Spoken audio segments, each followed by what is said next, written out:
TV, phone చూస్తే screen మీద ఉన్నదే మనకు చూపిస్తారు.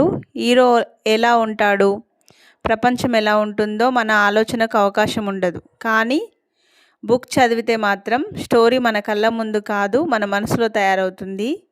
క్యారెక్టర్ ఫేస్ ఎలా ఉండాలి, ప్లేస్ ఎలా ఉండాలి, ఎమోషన్ ఎంత డీప్గా ఉండాలి అన్నీ మన ఇమాజినేషన్ నిర్ణయిస్తుంది. బుక్ రీడింగ్ వల్ల బ్రెయిన్ యాక్టివ్ అవుతుంది, క్రియేటివిటీ పెరుగుతుంది.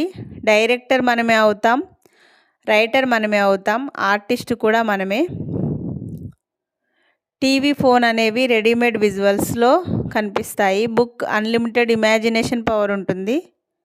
పిల్లలకి చిన్నప్పటి నుంచి బుక్ అలవాటు చేస్తే వాళ్ళలో ఆలోచించే శక్తి, కొత్త ప్రపంచం సృష్టించే శక్తి పెరుగుతుంది. స్క్రీన్ చూపించే ప్రపంచం కాదు, బుక్ చదివితే మనమే ఒక ప్రపంచాన్ని సృష్టిస్తాం. లాస్ట్గా చదివిన బుక్ ఏంటి?